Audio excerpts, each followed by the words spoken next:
Bonjour à toutes, bonjour à tous, bienvenue au 13h, voici le sommaire. Jeunes et adultes sont de nos jours fréquemment touchés par les AVC, accidents vasculaires cérébraux. Quelles peuvent en être les causes? Comment prévenir l'irréparable? Le dossier santé du jour répond à ces interrogations. Les médias à l'honneur au CNUM 2024, le Salon national du numérique, événement phare de l'écosystème numérique du Bénin, organisé par le ministère du numérique et de la digitalisation. Les activités démarrent dans quelques jours. Premier tour des éliminatoires du championnat d'Afrique des Nations. Quelle chance encore pour les guépards du Bénin de renverser la vapeur. Hugues Zinsouzuno fait une analyse de la situation dans ce 13h.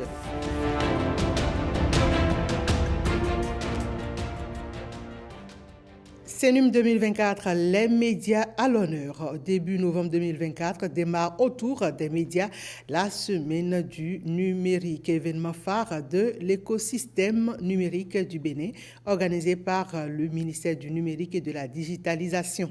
Elle mobilise chaque année autour des enjeux du secteur, des innovateurs, leaders de l'industrie du numérique et des médias, entreprises privées et publiques, institutions nationales et internationales dédiées. Rebecca Kendiaoundé nous brosse l'agenda tricoté autour des médias pour l'édition 2024. La semaine du numérique au Bénin.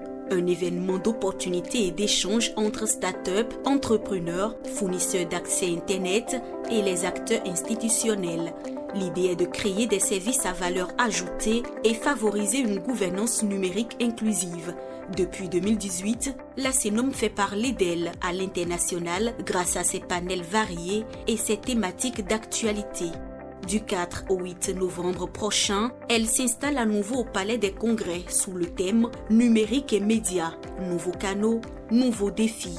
Avec l'essor des plateformes numériques, les médias béninois se transforment pour répondre aux nouveaux usages et aux attentes du public. Cette semaine du numérique sera une occasion unique de partager des perspectives sur la manière dont les médias peuvent s'adapter à ces mutations et tirer parti de nouveaux canaux tels que les réseaux sociaux, les blogs, les podcasts et les web TV pour élargir leur audience. À travers des ateliers et masterclass, les participants auront l'opportunité d'acquérir de nouvelles connaissances en rédaction web, en création de contenu multimédia et l'utilisation des réseaux sociaux.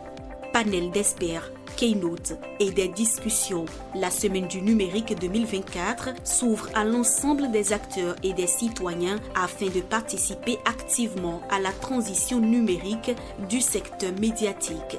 La participation aux activités de la CNUM est libre et gratuite. Actualité de la gouvernance locale, on en parle avec le ministère de tutelle et c'est à travers cette rencontre bilan trimestrielle qui a réuni autour du ministre les différents acteurs de la décentralisation. Le point, c'est avec Génial Afouda Moussi Agbouka et Edmond Humbo. Les acteurs du secteur de la décentralisation font le bilan du troisième trimestre de l'année en cours. Une réponse aux exigences de la loi organique relative aux lois de finances. Sur le plan financier, les ressources ont été engagées et ordonnancées respectivement à 86,82% et 85,01% pour une cible de 75%, contre 81,41% et 79,19% à fin septembre 2023. Ces performances sont sous-tendues par un taux d'exécution physique estimé à 69% pour une cible de 60%, contre 62,42% pour la même période en 2023. Aussi, le programme d'investissement public du ministère est-il exécuté financièrement à 73,23%, base, engagement et ordonnancement, pour un taux physique de 74,30%.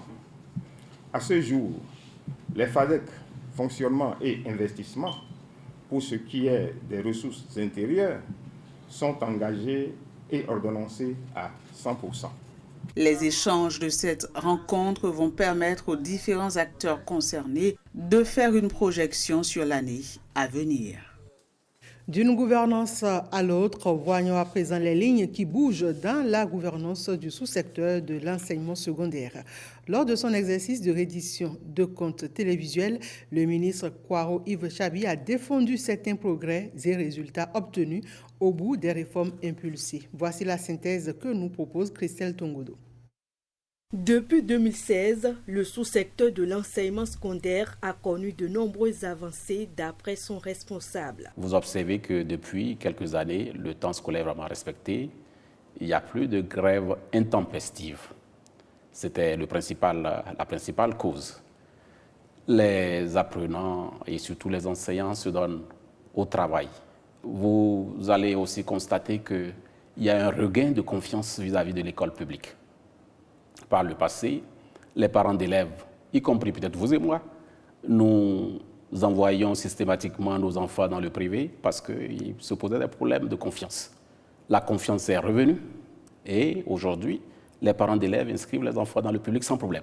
Un autre changement notable dans ce sous-secteur concerne la réduction des marges d'erreur. Nous gérons avec précision, nous mettons à contribution le numérique pour faire de la gestion efficiente, donc nous gagnons en temps, en énergie, et cela peut se constater à plusieurs niveaux, que ce soit au niveau des examens, que ce soit au niveau du suivi des enseignants, du suivi des programmes scolaires. Pour le moindre papier, un apprenant pouvait quitter des centaines de kilomètres, quitter carrément pour venir jusqu'à Porto-Novo, rien que pour prendre une attestation. Aujourd'hui, c'est révolu. Pour accueillir le nombre croissant d'apprenants, le gouvernement n'a pas ménagé ses efforts. Avant 2007, nous avions au total environ 16 000 infrastructures, scolaires confondues. En l'espace de quelques années, nous en avons ajouté plus de 1000. Et nous comptons en faire davantage. Et tout ça, là, c'est des réceptacles pour accueillir donc, le flux d'apprenants qui vient. Le système de vacation a changé. Nous avons mis en place le système d'Aspirada, qui permet de régler la question donc, de la pénurie numérique et également de qualité. En 2016, nous étions à environ 61 milliards d'investissements dans le sous-secteur. Aujourd'hui, nous sommes à près de 200 milliards. De plus, de nombreux indicateurs témoignent des résultats obtenus. En 2016, nous étions pour le BPC, je dis bien le BPC, oui, à 15,81% de succès. En 2023, donc les résultats derniers là, 69,21%. Je prends le baccalauréat. Pour le baccalauréat, nous étions en 2016 à 30,14%. Et l'an dernier, en 2020, 63,08%. Ces progrès confirment l'engagement du gouvernement en faveur d'un enseignement secondaire de qualité. Tavikle, dernière étape de la tournée statutaire du préfet du Koufo, Christophe Megbedji, et la délégation qui l'accompagnait ont pu, à travers cette tournée, s'enquérir du fonctionnement de l'administration locale dans le département. Satisfait dans l'ensemble, l'autorité préfectorale en a profité pour apporter son appui conseil aux 6 maires visités lors de cette tournée. Comment les organes fonctionnent au niveau donc, des administrations communales? Voilà des questions qui nous ont préoccupés. Nous avons constaté globalement, par exemple, que sur le plan de la gouvernance administrative, la gouvernance financière, les communes font des efforts pour mobiliser les ressources propres. Nous leur avons demandé que ce n'est pas suffisant. Il faut aller un peu plus loin. Et nous avons constaté aussi qu'au niveau de l'organisation des différentes sessions des organes, les organes qui sont reconnus par la loi, ces réunions se tiennent régulièrement. Bon, dans l'ensemble, il faut dire que les maires se sont bien battus. Mais du point de vue classement, ce n'est pas maintenant. Mais nous leur avons demandé de faire en sorte que les informations puissent être données en temps utile, en temps réel, aux forces de l'ordre, aux forces de défense et de sécurité. Par exemple, les plaidoyers, ces doléances se rapportent à l'état de praticabilité de nos voies, l'éducation, la santé, l'électrification rurale, l'eau, c'est-à-dire la sécurité au sein des communautés. Et nous allons relayer l'information, nous allons rendre compte fidèlement. L'autorité aura tout cela. C'est demander aux gens de bien se comporter sur tous les plans. Il faut bien nourrir les enfants. Ça, c'est fondamental. De l'eau potable pour tous les citoyens béninois, surtout dans les écoles. L'objectif se poursuit. L'Agence nationale d'approvisionnement en eau potable en milieu rural met en œuvre la politique du gouvernement à travers la construction de postes d'eau autonomes dans les écoles à cantine. Allons partager la joie des écoles à cantine, du Mono et du Koufo. C'est avec Simon Vignon et Blaise Adampo. Derrière ce champ de maïs, comme dans une osmose naturelle, coule la ressource vitale. Elle jaillit hors de la terre nourricière. Par les robinets installés à Bopa, à Aplahoué, à Lalo et à Houéogbe, à travers des écoles primaires publiques à cantine. Ces établissements scolaires du Mono et du Koufo sont bénéficiaires du projet eau potable pour école à cantine. Tous les postes d'eau disséminés ont un atout. Ils sont autonomes. Le EPP Kendjissé a été branché sur un forage artésien. C'est un forage qui sortait de lui-même, qui avait été aménagé pour des projets hydro-agricoles et la population avait une rampe pour quand même desservir. Maintenant, on a utilisé ce forage, on a immergé une pompe, on a fait l'équipement de telle manière que la pompe permet de remonter l'eau pour servir l'école de Kendjissé. De la même manière aussi au niveau de Aboloumé, dans Aplahoué, on a aussi équipé un forage qui était artésien aussi. Donc on a équipé, on a immergé la pompe et c'est là les deux spécificités qu'on a eues dans le département du Mono et du Koufo. Au total, 9 écoles à cantine de ces deux départements sont dotées en postes d'eau autonomes. Sur la liste des bénéficiaires, les écoliers des EPP à Boloumé, Djurouhoué, Adjasagon, Zoundi Fambedjihoué et Agbadomé ont vu leur mode de vie changer grâce à cette eau potable. On imagine la joie à table et en cuisine.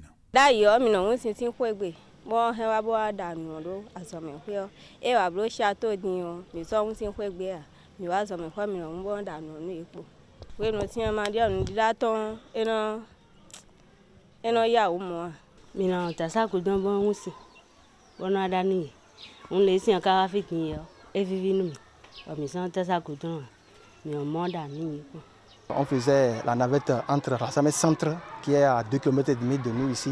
Avec l'arrivée de ce joyau, tout le monde est très content, les enfants, les maîtres, la population, tout le monde est content. L'eau est suffisamment disponible maintenant. Les cuisiniers ont plus de difficultés.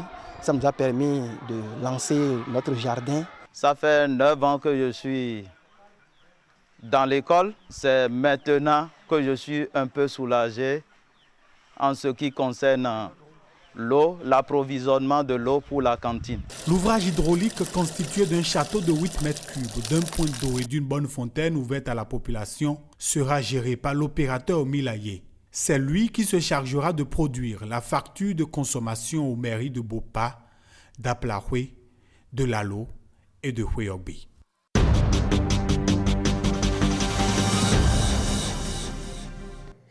C'est une urgence de santé publique qui ne concerne pas que les seniors. Les accidents vasculaires cérébraux ou AVC touchent aujourd'hui un nombre croissant de jeunes et d'adultes.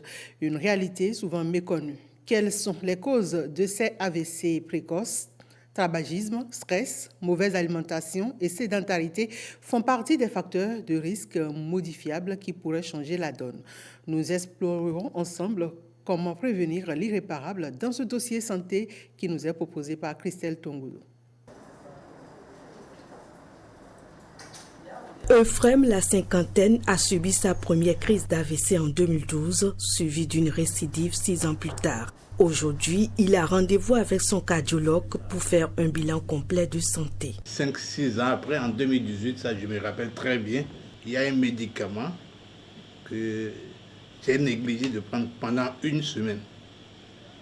Et je me suis levé, heureusement que quelques collègues étaient là, j'ai failli tomber, le collègue a dit, qu'est-ce que tu as?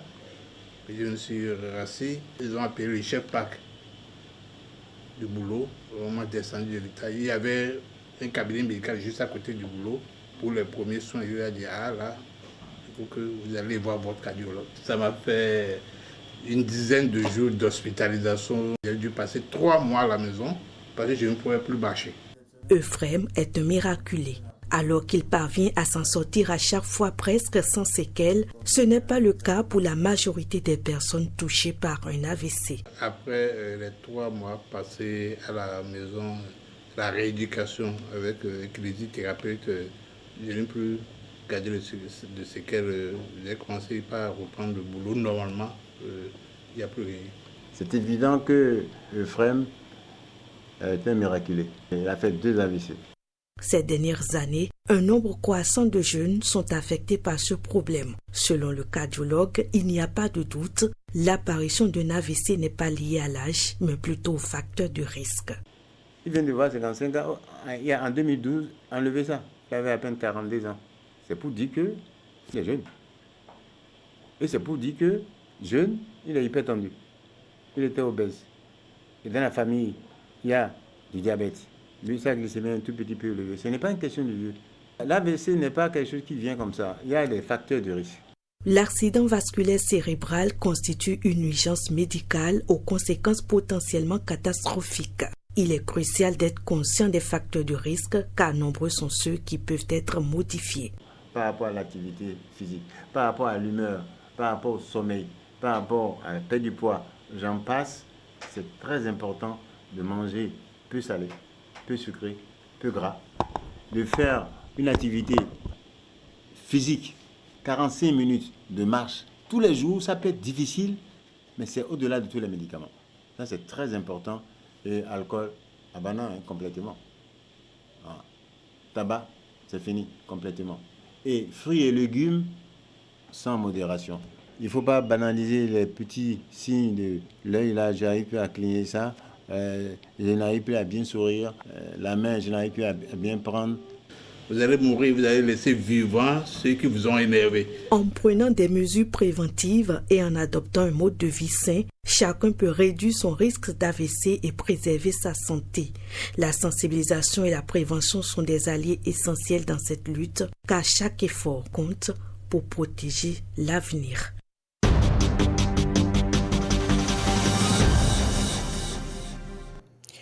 Attention à la fragilité sanitaire des animaux de compagnie également. Leur santé mérite surveillance, sinon danger pour la santé publique. L'émergence de maladies des animaux domestiques non vaccinés peut se révéler une véritable menace. Gloria Oni.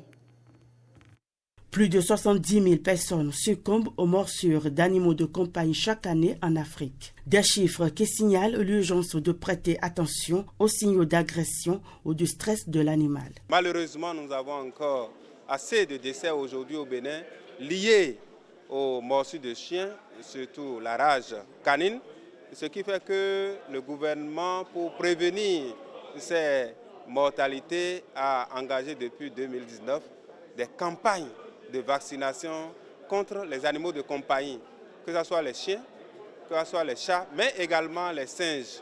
La surveillance des écosystèmes, de l'habitat des animaux permet de détecter les menaces comme le braconnage qui détruit la faune et la flore. À la suite d'un soin, par exemple, il est nécessaire que les aiguilles et les seringues, au lieu d'être jetées dans l'environnement, soient recyclées pour ne pas polluer l'environnement. En cas d'urgence environnementale, le vétérinaire intervient pour protéger les animaux sauvages comme domestiques. Donc, il est le garant de la protection de ces animaux. La FAO, Organisation des Nations Unies pour l'alimentation, l'agriculture, initie des programmes de santé et de bien-être pour les animaux domestiques et encourage la vaccination et la stérilisation. Ceci pour la réduction des comportements agressifs. La FAO travaille main dans la main avec le ministère de l'Agriculture, de l'Élevage et de la Pêche à travers la direction de l'élevage sur les aspects suivants. Mise à disposition des équipements et matériels des laboratoires, des réactifs pour les diagnostics de maladies animales. Accompagnement de plusieurs missions d'appui aux investigations et des ripostes contre la grippe aviaire à Parakou, la rage à Oué-Yobé et Grand Popo dans le Mono. Une meilleure gestion des animaux garantirait la santé des écosystèmes, la santé publique et le bien-être animal. Le mois du consommant local, on y est encore et c'est jusqu'au 31 octobre. Dans le reportage à suivre, on vous amène à la découverte d'une initiative d'entrepreneurs ouest-africains, une tournée continentale pour valoriser des produits africains. Consommons local tour. C'est Rodrigue Olabagweto, Saint-Iche Quimpon et Benol Djogwe qui nous y embarquent. Je travaille la céramique depuis l'âge de 8 ans. J'ai commencé avec ma grand-mère. C'est elle qui m'a initiée. Depuis cette initiation, Myriam ne cesse de valoriser la poterie de chez elle. Des pots de fleurs, des décorations intérieures, des bols. Nous avons des petits bols pour les amuse-gueules et nous avons aussi des sculptures. Une présentation succincte qu'elle fait à toute personne attirée à son étalage. Comme elle, plusieurs autres sont présents ici pour une vente de différents produits provenant de différents pays. Tout va de la décoration à l'alimentaire. Nous avons les cajous. À part le cajou, on a les piments de table avec la sauce tomate, les marinades sans conservateur et sans additifs. Nous allons avoir par exemple de la farine de plantain vert. Nous allons avoir du taro, nous allons avoir du béléfoutou, qui est un produit phare d'ailleurs de la maison. Nous allons avoir de la spiruline, du cacao, du moringa, du baobab, du néré, du souché. En passant par la mode et la bureautique. Il s'agit du papier recyclé, plus précisément du papier journal, que nous valorisons en des articles très accessibles et pratiques. Nous sommes des exposants togolais. On utilise, comme vous pouvez le voir, les tissus wax, mais aussi les tissus tissés. Donc celui-ci, c'est un tissu tissé togolais, donc il vient du nord du Togo, d'Apaon. Là, sur le sac, c'est des papyrus qu'on a achetés en Égypte. Voilà, donc quand vous achetez nos sacs, c'est tout un brassage de tout ce qui se fait de beau en Afrique, que ce soit au niveau du cuir, que ce soit au niveau du tissu ou des images avec lesquelles on décore les sacs. Cette foire est appelée le Consommons Local Tour. Et la promotrice, c'est bien elle. Depuis 2020, Modoupé réunit chaque année dans un pays de l'UEMOA divers entrepreneurs du continent pour une valorisation des produits et services locaux 100% africains. Nous avons vu l'opportunité de mettre en lumière ce que nous savons faire de beau et de bien qui manque de visibilité. Voilà pourquoi nous faisons des tournées itinérantes. Nous en sommes à notre 4e édition. Et on n'a pas eu à faire beaucoup d'efforts. Les belles âmes savent se rencontrer, c'est de la même façon qu'on a su s'identifier. En 4 ans de tour, pour une adhésion massive au consommant local, la défenseur du Made in Africa voit les côtes se briser. Ses objectifs sont en bonne voie d'accomplissement. Avant, il n'y avait pas l'engouement que nous remarquons aujourd'hui. Les gens sortent, ils viennent voir, et quand le produit leur parle, ils n'hésitent pas à l'acheter. Plus que jamais, l'Afrique est une terre d'opportunités. On doit faire le geste qui compte, consommer local, consommer responsable. Un vibrant appel pour une cause continentale. Poser ce geste revient à donner à l'économie africaine de se porter mieux et bien au-delà, d'être libre. Première édition de Vision Espoir, une initiative du collectif des associations des communes d'Abomey-Calavi, Soava et Zé. Ce programme vise à offrir aux citoyens une solution pour corriger leurs problèmes de vue. Et dans ce cadre, le président du collectif, par le biais de l'association NOBAM, notre objectif Bénin Afrique Monde, a distribué une centaine de lunettes correctrices aux bénéficiaires du projet. Reportage. Cette fois-ci, puisque ça touche toujours la santé, grâce à des partenaires en France, nous avons des lunettes à disposition.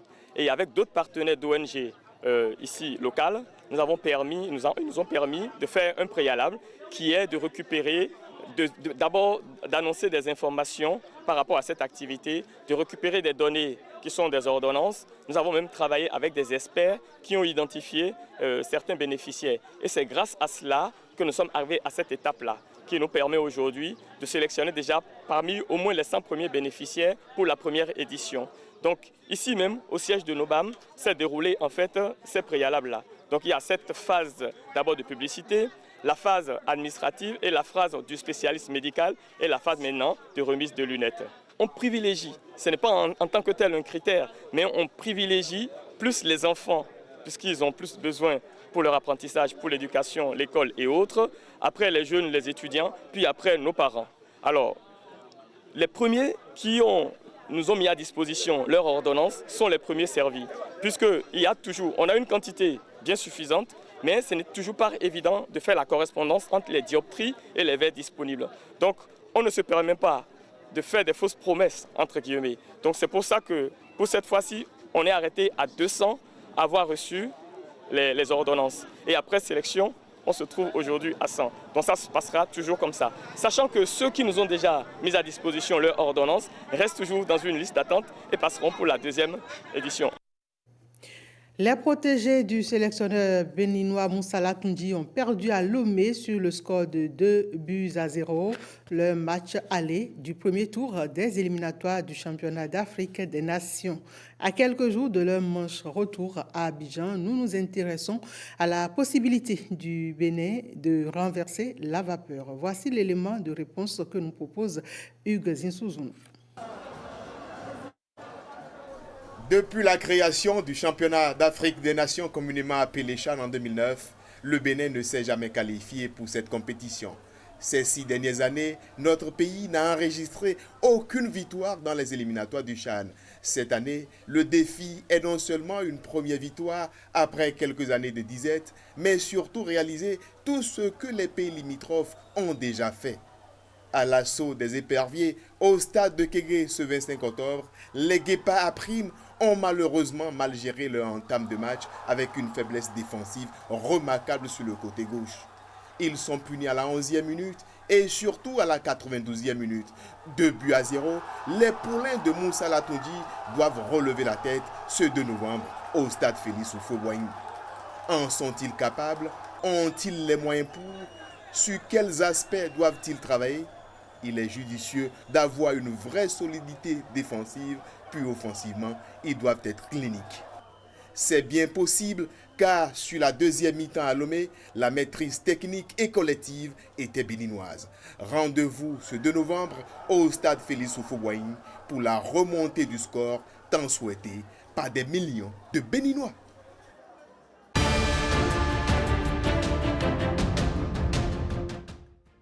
Un bref tour de nos frontières à présent avec Alessandra Dioton.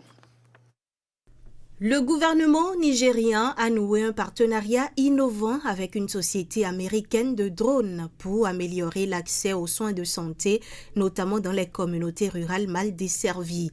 En utilisant des drones, le pays vise à surmonter les défis logistiques pour livrer médicaments et vaccins de manière rapide et efficace. Depuis son implantation à Kaduna en 2022, la structure s'est élargie à 2 autres États nigérians et travaille actuellement avec un total de 3 États.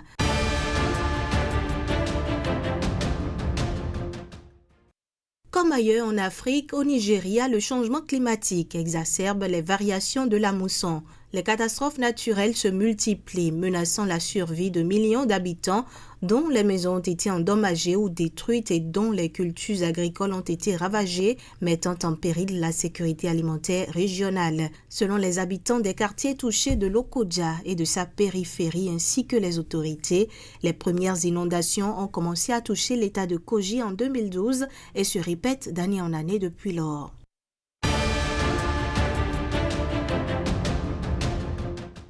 Le Commonwealth a appelé ses membres à œuvrer en faveur de la protection des océans menacés par le changement climatique. L'organisation a lancé cet appel dans sa première déclaration sur le sujet samedi à Apia lors de la clôture de sa 27e réunion des chefs du gouvernement. Au moins 49 des 56 pays du Commonwealth ont un littoral. 25 de ses membres sont de plus en plus touchés par le dérèglement climatique, l'élévation du niveau des mers et l'augmentation de l'acidité des océans, entre autres.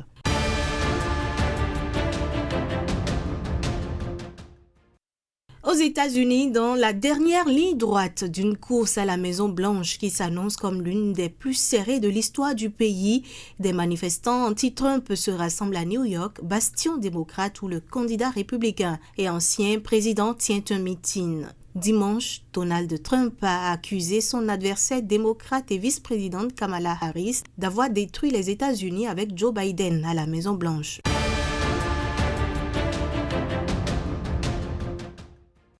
L'adhésion à l'Union européenne reste une priorité pour son parti Rêve géorgien, vainqueur des législatives samedi 26 octobre. Le Premier ministre géorgien l'a déclaré, affirmant qu'il s'attend à un redémarrage des relations avec Bruxelles en réponse à l'opposition pro-occidentale qui l'accuse de dérive autoritaire pro-russe et a appelé à des manifestations en fin de journée. C'est la fin de ce 13h. Merci de l'avoir suivi.